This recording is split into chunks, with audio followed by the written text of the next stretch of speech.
Well, things have gotten quite interesting. So recently we found out that Sarper is currently being sued. Okay, and he's been sued up to $1,000. Okay, no, sorry, my apologies, $100,000 up to that amount. Right now, here's the thing though, there is more to the story. Now, Clayton has come out with a post saying, "Yep, incoming. All acts alleged. The lawsuit is an accusation right now, but there is a contract. I'm not the best, but at least I don't pay anyone to be my exclusive head writer for all my new material for the next 6 months," which he agreed in his contract from the lawsuit. So disappointing to learn, instead of paying his dues, he just pays to win. That explains the drastic overnight improvement. I like him as a person, but as a comic, that's a foul as F and impossible not to call out. Fans might not care, but any reputable comedian will not respect that. All his past, present, and future jokes have been an asterisk beside him. So here's the thing, folks.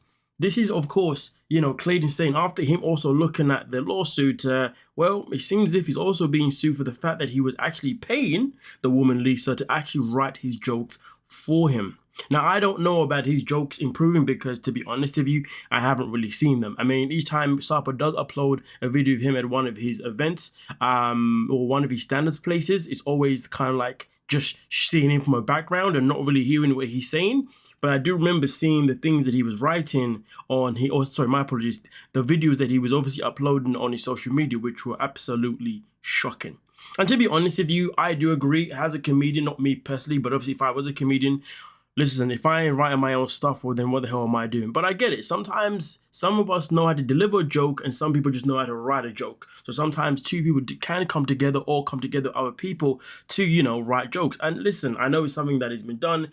Kevin Hart has spoken about it openly, about how him and his friends will come together. They go to the drawing board. They'll obviously all write jokes down and obviously kind of pick which ones they think is going to hit. And then so on and so on, they go off and stay, blah, blah. But then there are some comedians who literally write their own stuff from scratch, whether that be a Cat Williams or Bernie Mac, RIP to the man himself, okay?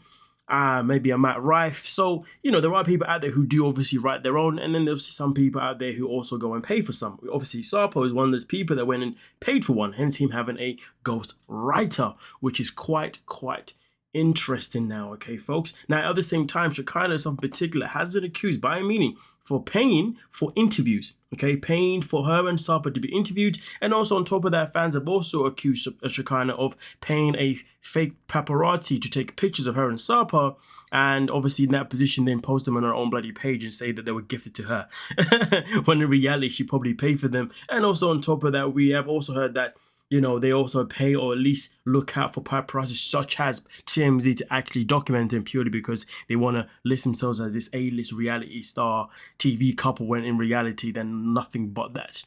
So the other thing as well that's to add to the mix, is also being said that Sarper and Shekinah actually pay for him to go on stage. He doesn't actually get paid to be on stage or get recruited. This is a case of where, these guys are putting money for him to pretty much be on this fake pedestal, shall I say.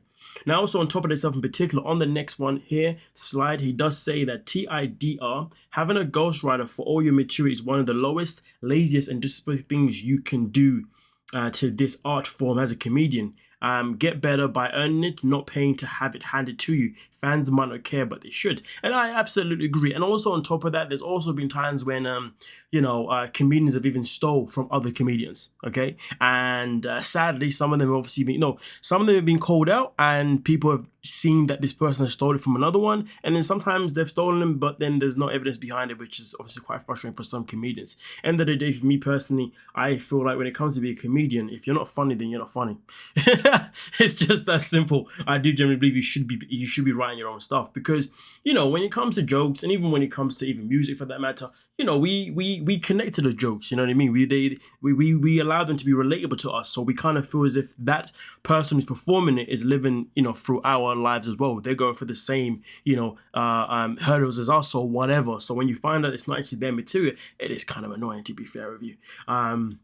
And to be fair, I would say the same thing for music, but that is a hit or miss because it depends on obviously, what the song's about and all that kind of stuff. But that's a whole different conversation. We'll leave that one to the side. Now, also on top of that though, Riley actually came into the comment section and said he is right, and I resent my offer to book him at my lounge. So of course, I mean, unless Riley just trying to promote his lounge, you know what I'm saying? Which I don't blame him. I mean, promote your business, my guy. But either way, though, as you can see here, clearly, obviously, having Sarper come over to his lounge to obviously, do a performance is obviously a no-no. Obviously, he's not going to pay a man that is doing things that is not his. And also on top of that, given the fact that he's double crossing the woman that he was actually paying to give him the jokes, is actually even worse. And then we've also got Johnny as well, who's also in the comment section. Obviously, Johnny, this is Johnny and Megan. Johnny, who's also the brother of Patrick.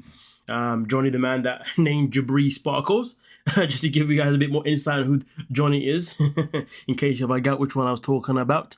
But nonetheless, though, he comes in and says he's not wrong. And to be honest with you, at the same time, I don't blame Clayton for obviously, feeling the way he's feeling, because he's somebody who is obviously a comic, and he's somebody that has obviously been doing it for a certain amount of time. And, he's trying to pay his dues to maybe go to the next level of his career, where he doesn't necessarily go to just smaller comedy clubs. Maybe he's really trying to go out there and become, a bigger person. I don't know if he does it for that, or he just does it because he just enjoys telling jokes, because it's something that he's just good at. Either way, though, I can understand, because obviously, he's doing it because this is something that he's good at, he's passionate about, and it can't, I would assume, comes easy to him.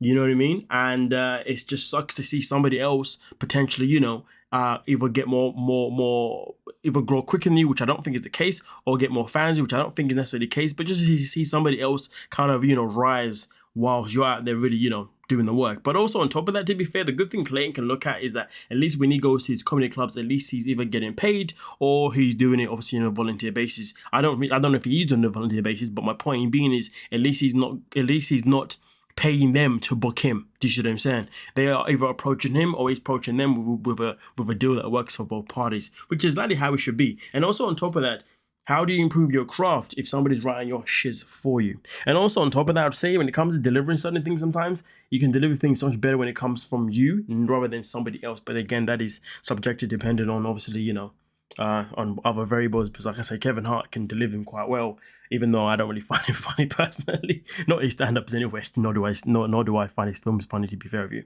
Apart from before Hollywood, when his movies were straight to DVD. Yeah. Anyway, sidetrack. My apologies, folks. My apologies. So this brings me to ask you folks the question itself in particular. What are your thoughts? Okay, do you think it's okay for a comedian to have a ghostwriter, or do you think it's not? But I will say this though, given the fact that Sarper has not been transparent about it, nor has Shekinah, but specifically Sarper, I think that's where it really becomes a much more of a big issue, because they have had a ghostwriter this whole time, and they have made it seem as if Sarper's the one that's behind all the writing, which is obviously where it's quite misleading to people. And most importantly, him and his wife have now gone in and tried to stab the Lisa woman in the back, and now they are paying for their crime. So you know what? I'm happy that they messed with the wrong one. Thank you so much for your time. Don't forget to like, subscribe, and comment down below. Peace.